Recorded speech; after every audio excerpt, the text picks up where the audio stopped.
Welcome, everyone. I'm Sue Barber, author, former IT director for a Fortune 500 company, turned executive coach, and this is the Visibility Factor podcast, where we explore how to raise your visibility and play bigger at work and in life.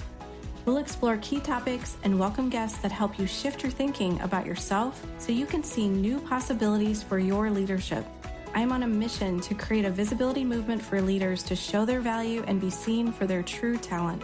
Are you ready to take the next step towards a higher level of visibility for yourself? Let's go. Hello, everyone. Welcome back to the Visibility Factor podcast. This is Sue Barber, your host. I am so excited today to bring you my guest, Sandie Markle, and she is filled with energy. She is doing something really creative, and I think you're going to enjoy this a lot. You're going to learn a lot about content strategy and why it's so important and the clients that she works with to help them gain more visibility. And she also has an upcoming book that she's going to talk about too. So welcome to the show, Sandie. I'd love to have you introduce yourself. Hi, Sue. I'm so excited to be here. I've loved following your podcast and everything about what you're doing with Visibility Factor. So I'm Sandie Markle, and I'm the founder of Blueberri.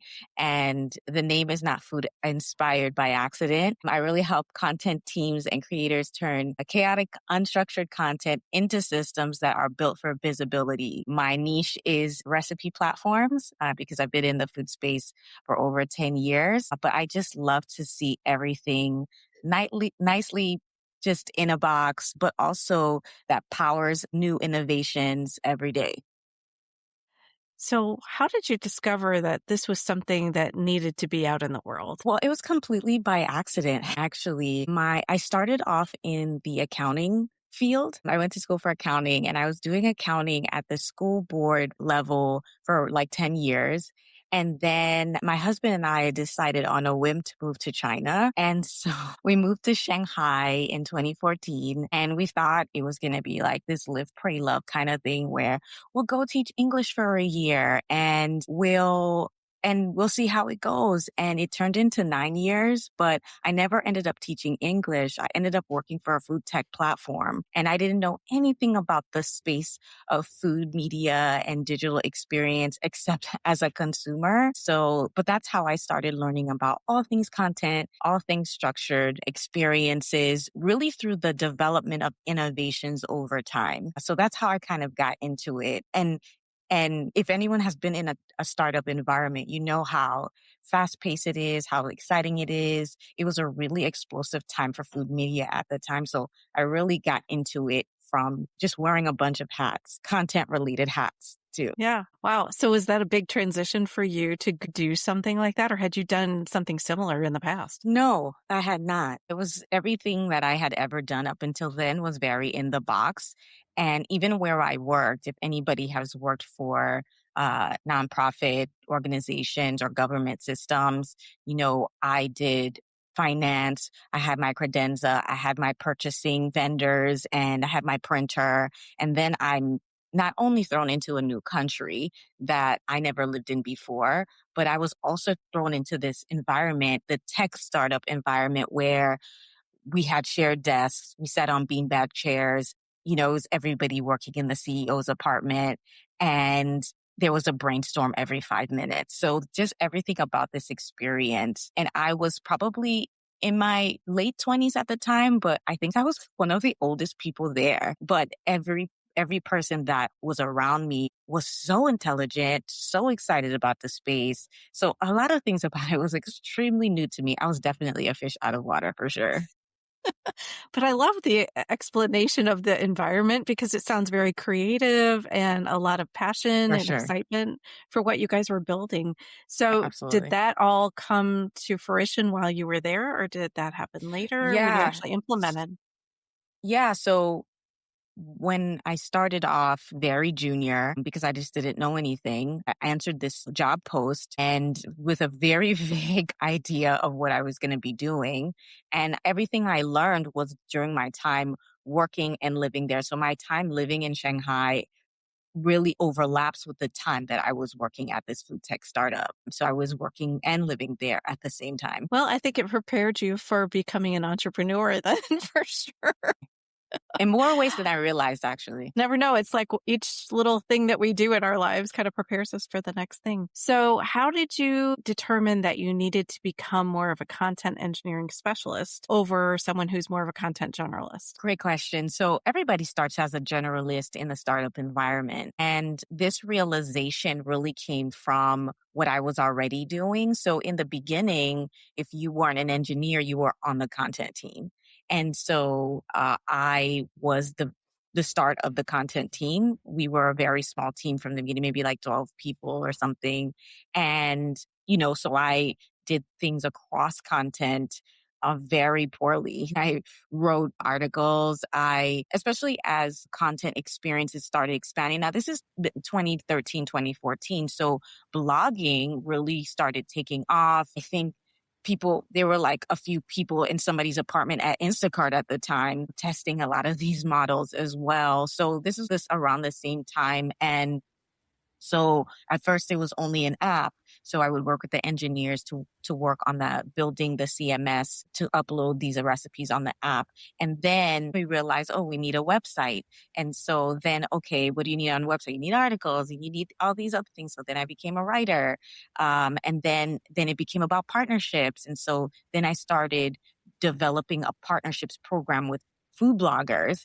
And so then I started doing those things too. And then after about around 2018, 2019, I started really understanding more about marketing and other adjacent things to content. And I realized I really didn't fit in that box. Even within my organization, a lot of people, though we were a small team, people in other departments, as they were joining, they would ask me, so what do you do again? Like, what exactly do you do? I would get that all the time. And when you're in a small organization and you're constantly hearing that, so many red flags, right? Not only do people just not know what you do, but what you do is tied into your value in the company, number one. Number two, it really helps you with the trajectory of your own professional experience and career. And so if you're not clear about what you do, they're not clear about what you do, it can be a lot of pain points. So at the time, my manager was kind of helping me navigate that experience. And I remember a really intense conversation we had because performance reviews were coming up about where saw yourself in the company. And I really felt like people didn't really understand what I did and couldn't really help me figure that out. I feel like I was just, uh, like my professional career through, okay, I work with product managers. Am I a product manager? I'm not quite an engineer. I'm not quite a marketer. I'm something else. And so my manager at the time did something for me that I talk about all the time because it was really powerful. We started brainstorming what my new title could be. Because by then I was managing like a team of like 10 people, and they had now inherited my content identity crisis. And so they were now reflecting, the same pain points that I did. No one knows what I do. Like, I don't know. Nobody cares about our team, and I said, okay, I have to do something. And so when I worked with my manager at the time, we started brainstorming. Okay, we have to change the team's name. By that time, there was a full marketing team. So creating a really clear line between my team and the marketing team. And so then she thought of the name content engineering. And I thought I respect engineers so much for what they do. And I almost felt that it would be insulting to brand my team as an content engineering team. It's like, are we engineers? Can I even say that? But she says, well, just look it up. I don't know. She didn't know either. I was like, okay. And so when I started looking up content engineering, like that word, my world just lit up because I started finding this whole community of people. Content engineering is a thing. And that was now giving words to the things that I did. And while it was in different industries, it's like, yeah, that's what I do. And then other thought leaders that were speaking about content structure and content modeling and omni-channel experiences. I was like, let the heavens rejoice. Like, ew, like, and then for the first time, I understood the value that I brought. So I wrote this post like last year. I didn't know what a content engineer was, and then I realized that I was one. I had been doing it all these years, and I didn't know what it was and what to call myself and why I should be in a meeting and what the value I brought in. And that awareness really changed the trajectory, not only for myself, but also for my team as well. So that's the story of Oh, how I became the person I am today.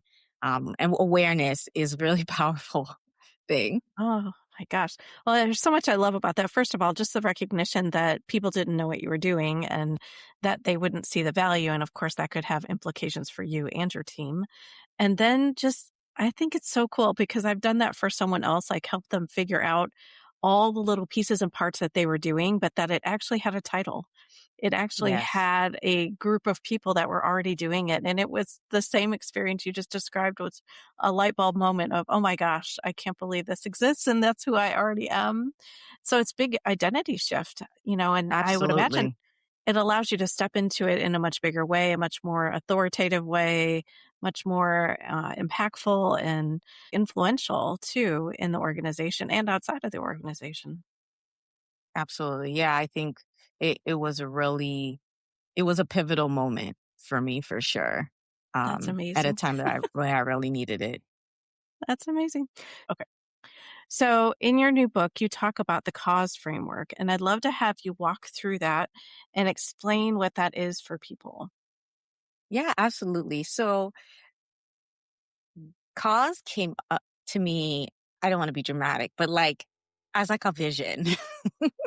I'm a little dramatic, so um what I have found is that I've actually been doing cause forever. Like the whole time I've been working with content, I just didn't know what to call it. And writing a book really helped me actually identify what this framework was. So I'm really thankful of the process of writing the book, first of all. And so, and it really comes from the idea that whether you're a content creator or a content professional, the weight of creating content, managing content, that emotional weight that happens when your content just dies. It just doesn't continue to last because of an algorithm shift or a new innovation comes out. And what I've seen when you have structured systems, no matter what new platforms come up, you should be 75% of the way there because you have structure. So in my book goes into like what structured me. A lot of the pieces of content that I create talk about structure at length. So CAUSE is an acronym like most frameworks are. So it's create with structure, organize for repurposing, share with intention, and expand for reach and revenue. And it really is a journey where the pillars kind of build on each other. With the create with structure pillar, it's really around building awareness about and identifying the parts of your content that's missing structure. And structure is just an umbrella term for a lot of things like metadata and schema. And, something, if you work on web platforms, structure appears as SEO. So that's one manifestation of structure, but it's not the only one. So, but it's the fundamental piece. And then once you have identified that those pieces of structure exist on your content, then you can organize for repurposing. So, the fundamental principle of content that exists, I think NPR coined the phrase, is create once, publish everywhere. But creators, people in content, they don't do that. A lot of the time, they're always kind of one and done, but evergreen content is really the ultimate North Star. So, organize for repurposing pillar really emphasize like, okay, but how do you do that? How do you make sure that you're always repurposing content? And then sharing with intention is really the part where you're like, okay, what is the path this content is supposed to follow? Where is it going? Where do I want it to be? And really mapping that out deliberately, so that, there's not that overwhelm of you're not in control of your process. A lot of people in content, because of the rise of these new versions of AI, they feel out of control. But when your content is structured, you're in more control than you think. And then with expand for reach in revenue, this is the visionary possibilities pillar. I've seen so many amazing things happen in the space of just cooking, because that's a space that I live and breathe in. And I think the future of cooking is going to continue to reach really new heights. So in that pillar, now you have or structured your content properly. You've organized your library. You're sharing with intention. You've actually created latent possibilities and opportunities for your content to exist and thrive in platforms that haven't even appeared yet. And then also really positioning yourself as a strategic partner for new platforms. And so how you do that, especially for creators too, because what I've seen is a lot of the times platform founders or CPG companies, they use agencies or really don't treat creators in a way that leverages themselves, but the creators must embody that first. They must say, my content is an asset. It has value. It's structured. It's ready for these new platforms, and really position yourself as a domain expert and also as a strategic partner to work with the up and coming players in the space. So it's 30% technical, but 70% mindset shift. So with COSE, the COSE effect is really becoming and fulfilling the truth of building content that lasts, not just for now, but well into the future. Okay. Love so much about that. Is the intent that anyone, like, is it strictly for food creators, or could it be for other industries, any other digital creators that Yeah, are working? absolutely. I think the great thing about content is that it's very transferable. So even though I write a lot about the food space, my book has food examples. I use food in my book and in my other content, my Substack, as almost like a case study. So if someone who's not in the food industry, they could just think about, okay, this is a case study, but there's a lot of things that I speak about that are super transferable for every creator first organization or content first organization. Even when I go to a content strategy conference or talk to other people, I've spoken to other teams, technical writers, content design professionals. It's same story, different cast. It's so many things that are super transferable, whether you're in a content team or you're a content creator building your own business. So super transferable across industries and big or small organizations. I think that's so helpful, especially because we don't even know what platforms might be coming that haven't been created Absolutely. yet. So Yeah. being agnostic of platform, I think, helps people be able to just be prepared for whatever is going to come their way. Is there an opportunity for you to just walk through a quick example of maybe a client you've worked with, or how you've walked them through this COSE framework and how it really helped them? So I have a client. It's funny because I've seen content creators grow a lot in the last 10 plus years. So maybe when I first met them, they were just starting off, and now they really own their niche. They are at the top of the Google list when you share anything.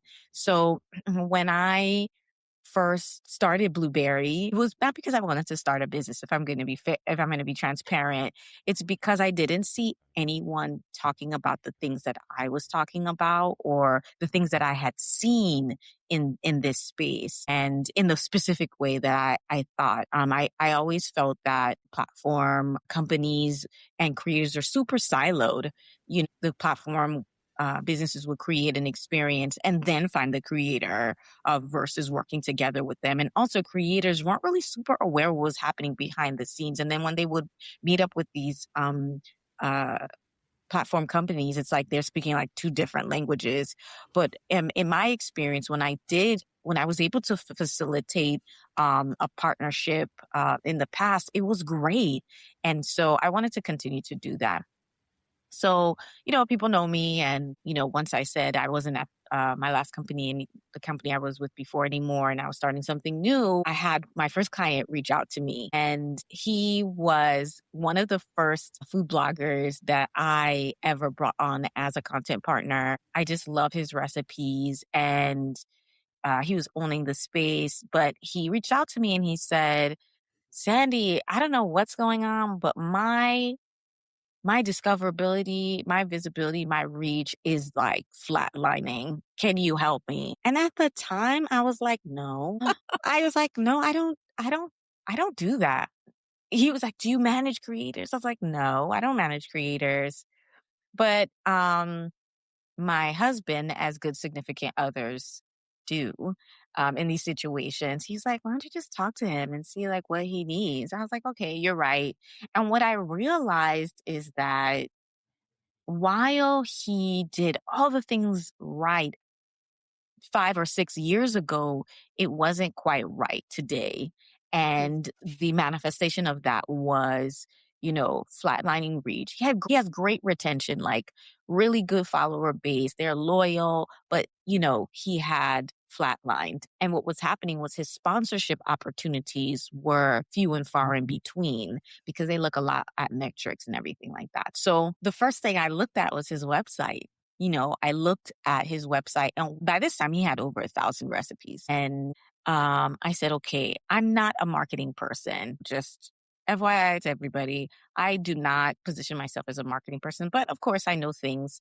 But I looked at his content, and there was no infrastructure in the way that I knew there should be. So there was not enough metadata. The type of recipe plugin you use matters, not just for aesthetics, but more and more recipe plugins are adding schema, which is just a map that tells Google how to understand and navigate through your recipes. So that wasn't great. So fundamentally, he needed a structural change that wouldn't just help him with his SEO, but also with the other experiences that he wanted to do. So first and foremost, looked at his structure, and then talked to him about his organization, how he was pulling his recipes together, and into a library that made sense for him to set it up, and also his distribution channels, because, more isn't more. So it's like he's full of ideas. He's like, what about this? What about that? But sharing with intention doesn't mean just sharing, because the intention part matters. So where is he sharing, and why do those distribution channels matter? And looking at if he has 2 websites and a YouTube channel, like what's the discovery path to bring him back? Why is his newsletter there? And creating really a map for those different pieces of content so that it can really close the loop and bring the user, the new user, the loyal user back and floop them around. So we've been working, this is also ongoing. I'm still like working with him through this process because it's 1,000 recipes and counting. And he cranks them out like, he's like, oh, I just did 5 recipes this week. I'm like, what?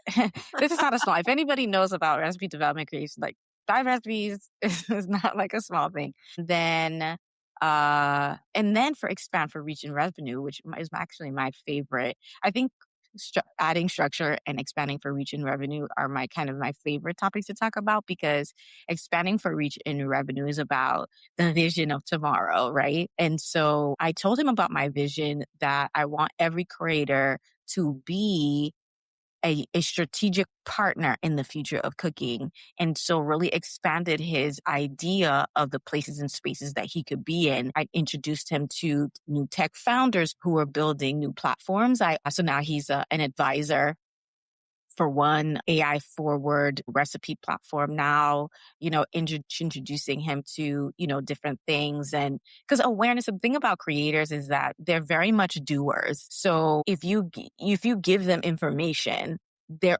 already going to start acting on it. I have this soapbox that I'm always on. I think more creators should be on LinkedIn.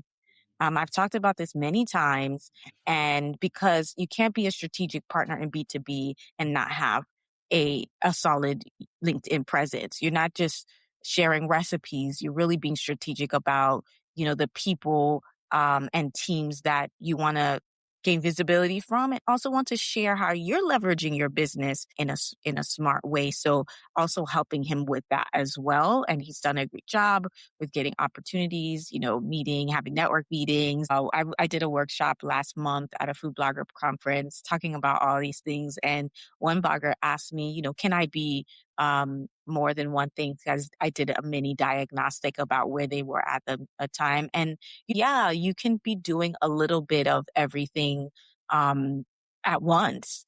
COSE is not a linear process. It's kind of, you could be strong in one thing and then kind of go back, and it's really about making up some kind of your journey sustainable and really being ready for what's ahead, as you mentioned before. So that's how I've been working with this one particular client.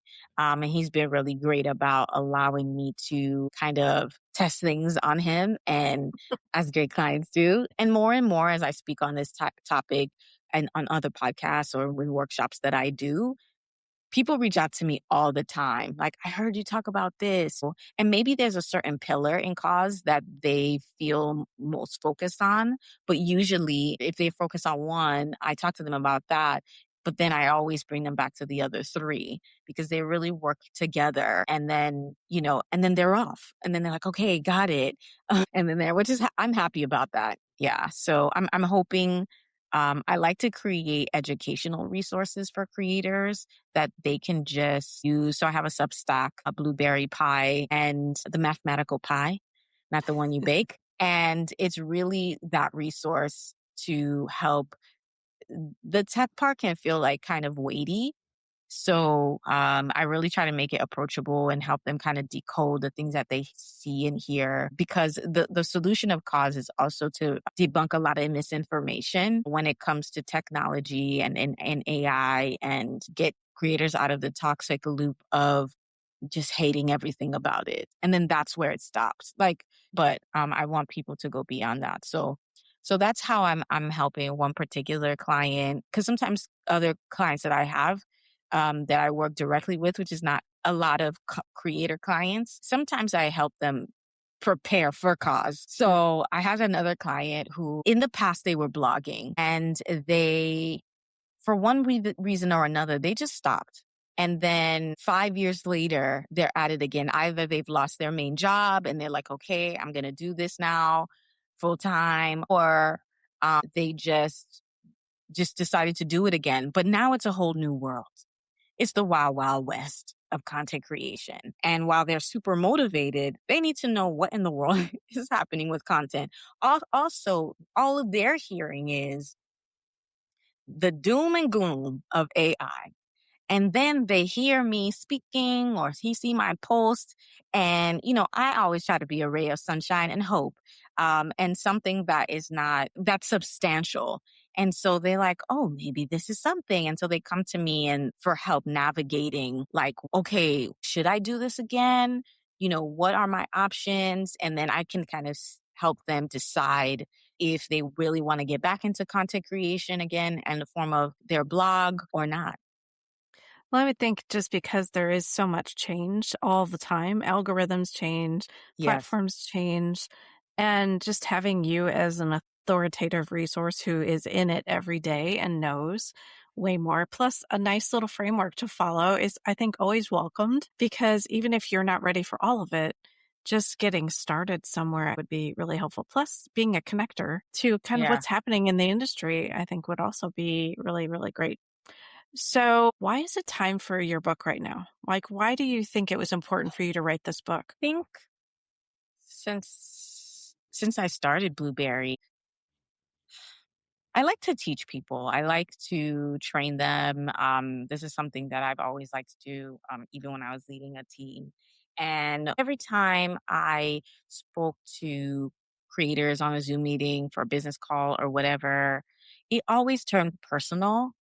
because they are their business. There's no hard lines. They don't punch in and punch out. And there's always this huge weight, like I talked about before, overwhelm and it's just so hard.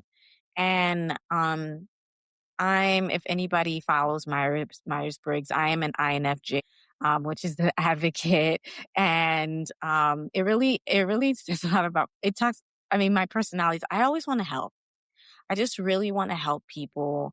And I didn't see any resource that spoke to creators on that level that said, okay, I'm going to explain to you what's going on because I really just want to help you out.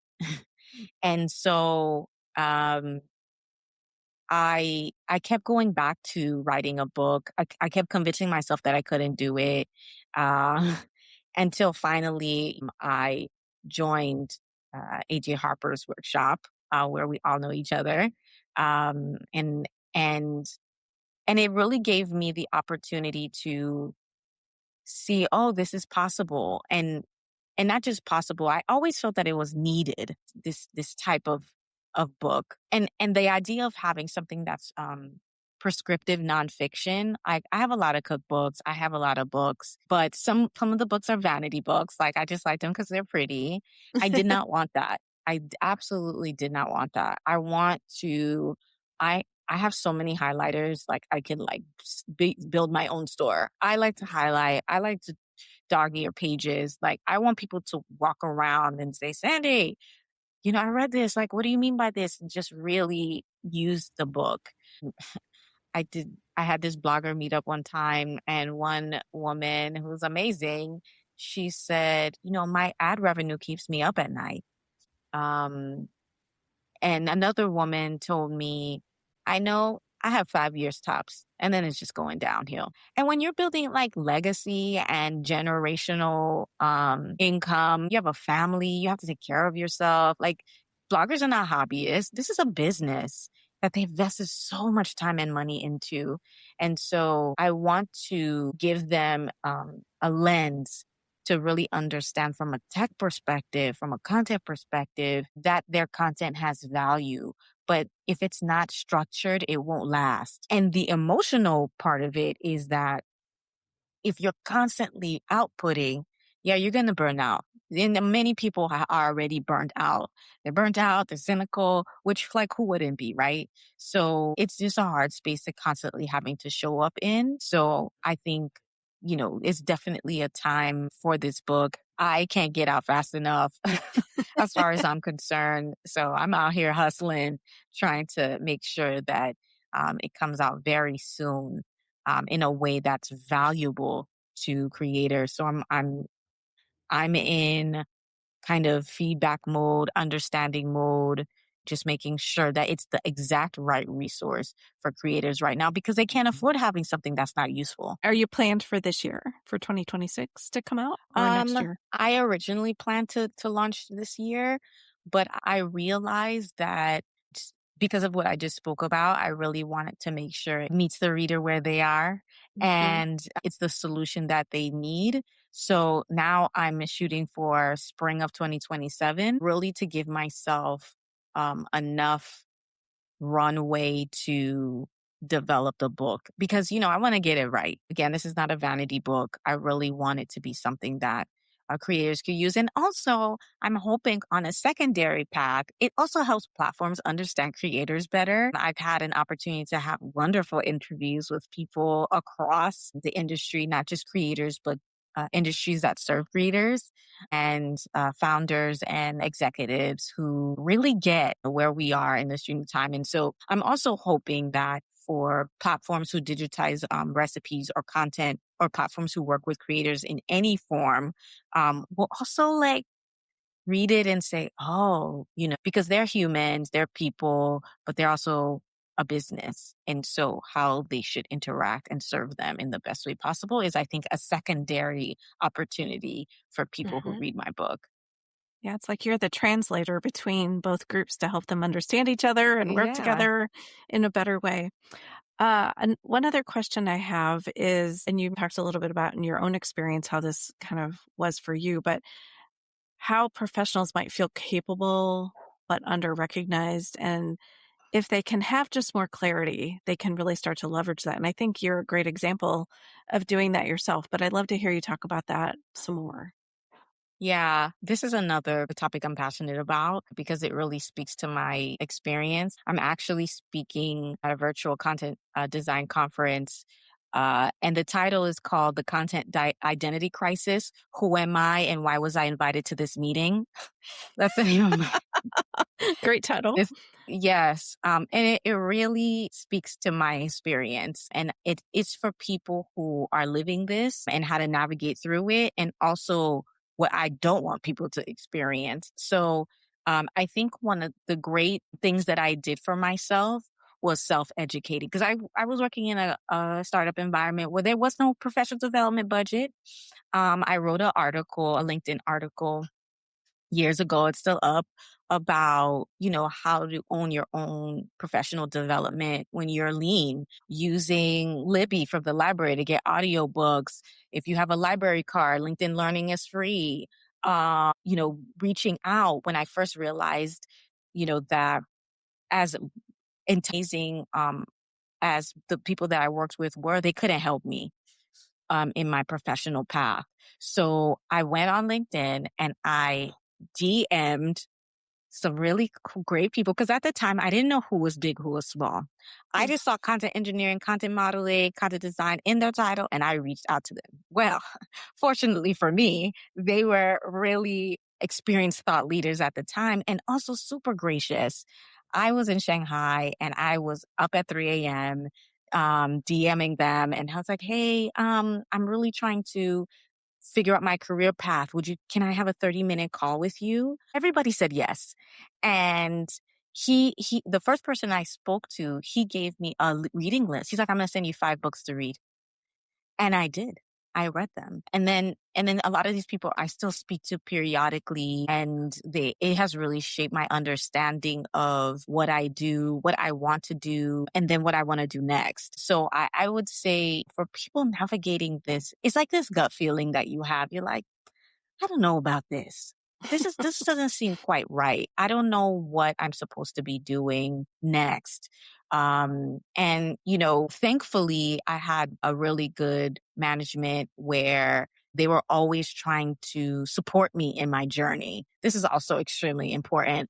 But even if you don't have that, you can still own your own experience and say, okay, what can I do to improve my hard and soft skills in a way that matters? I'm reading books, right? And there's so much content out there that can really help you. And then finding your community.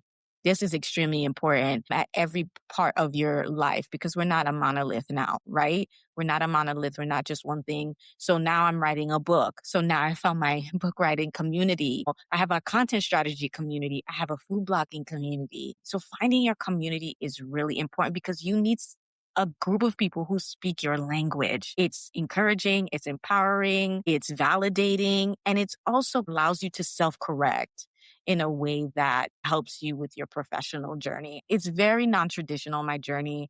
I didn't spend years in university. I'm on the job training. I mean, you're looking at it. And even if that's your path, you could still do it in a really deliberate and successful way. Yeah. I love that example of you reaching out to people and setting up informational interviews just to understand who they are, what could be next for you, and learning from that. They've become mentors for you, which I think is so Absolutely. impressive. Anything else you want to add before we go into the 4 questions that I ask everybody? Yeah, I think for anybody watching or listening, I think the biggest takeaways that are important and really thinking about innovation in technology, not as something foreboding, but really looking behind the scenes to see what the possibilities are is extremely important. I think not doing that is almost like having a blind spot. And so, really thinking about it in that way. And two, for professionals and people who have led a non-traditional path, really thinking outside the box because we're all trying to get to the same place, but we don't have to get there in the same way for it to be the right thing for us. I think it's almost unheard of now that anyone gets there the same way. No. Everything's so different now, and I think that Yeah, it can be overwhelming for people because there's so many choices, but nothing should be off the table, right? Because of the absolutely. transferable skills you talked about and experiences, they all can apply no matter where you want to go. Okay, so let's go into the 4 questions. The first one is, what do you think visibility is, and why did you answer that way? I think visibility, I think it's part awareness and part discoverability. From a tech perspective, people say, I want to be visible. But what you're really saying is you want people to find you, and you want them to know who you are. Mhm. From a human perspective, that's also true. You want people to find you and you want people to know who you are, Mhm. and what you do. And so I think that there are deliberate steps to both of those things. And when both things happen, you just feel like it just is the ultimate North Star for everybody's experiences. So that's what I think visibility is. Wow. Okay. And what are you doing to be visible? You've named a few things here already, but anything else you want to add to that? Well, I'm really trying to live cause for sure. And I'm always looking at my own platforms and making sure that the structure is always there. And making sure all the things my metadata, my schema, because I don't know what platforms I want to be on next. I'm not sure because I don't know if they actually exist. As far as from a human perspective, I I really I love human contact. There was a lot of years when I was overseas, all of my experiences were virtual. And now that I'm back in the States, I really have a lot more opportunities to be with people in person. Hmm. And so I'm really, really trying to leverage those experiences more because I really thrive in one on one or in person interactions. And I think that's where, um, the real amazing things happen. And really being in the moment and understanding my communities in a way that helps me serve them better. Yeah. So that's how I'm choosing to appear. Um, and in ways in across platforms where I think, I can continue to share my story and the stories of others in a way that's helpful for them. Yeah. Okay. Best leadership or career advice you've received? Oh my goodness. The best career advice I've received is just try it. If it doesn't work, it's okay. I think that because I'm very type A, and I'm a perfectionist, I've often felt like I have to have everything right before I move forward with anything. But you're actually learning through supposed failure. And I think that as a leader, that also helps people that you lead see that there's something on the other side of not succeeding in the way that you intended. Like you're still living and breathing and you're probably better on the other side because then you end up nurturing people who don't try either. Yeah, just try. Just try it. Yeah. It's all about the learning and Mhm. experimenting and seeing what happens, right? Absolutely. Yep. Okay. Last question is a book that you would recommend to the audience. Well, okay, I'm embarrassed about this because Um, I usually read books about just like what I do. I only read nonfiction books and business books because I'm obsessed with the topics that I work on. But last year I decided to write a book. So Write a Must Read by AJ Harper is definitely a Mhm. book that I would recommend because also it has exposed me to a community where I have so much other authors. So that's the only book I read last year because I kept reading it. I read it like a few times. So now this year, it has actually exposed me to other authors like yourself. And now I have this new list of books that I'm reading this year that actually have nothing to do with what I do specifically and from a technical perspective, but I think just like really round me out. So I'm so grateful for that because, sometimes you can be in your own professional bubble and you just kind of just read the books in your circle and, Yeah. that's a book I would recommend. I also be sharing some recommendations in my feedback from the books that I'm reading this year too, Oh, on my fun. channels because I think they're so powerful. Yeah, I love So, doing that too. Yeah, there's so many yeah, amazing books out there for sure. And our group is amazing. cranking them out, so it's really easy to I know find a lot of new ones all the for time. sure. Amazing. Well, how can people reach out to you if they want to learn more about Blueberri, what you do, follow you on Substack? Yeah, so I'm on LinkedIn, of course. So you can connect with me and follow me on LinkedIn. I have a Substack, Blueberri Pie. I share content weekly. I'm also on Instagram, Blueberri Biz, Blueberry with an I. So at Blueberri Biz on Instagram and Facebook. So those are the places you can find me and see all the things I've been talking about today. Amazing. Amazing. Well, I'll put all the links for everything in the notes so everybody can find everything that she's doing. And I think she just has such good energy and to change the way that people really start to think about their creation that they're doing, but also the opportunities that exist out there for people that they just don't know about. So I love that you're being Absolutely. this conduit for people to help them learn about each other and create new possibilities for people and just the inspiration that you're providing for the things that you've done and the things that you've learned, I think are so helpful and a great example for people. Happy to have had you here and learn more about what you're doing with COSE and can't wait for your book to come out whenever that is. It's going Happen. to happen. I know it will. I have no doubt you are too much of a force of nature to not have that happen. All right. Well, thanks everybody for joining today on the Visibility Factor podcast, and we'll catch you on the next one.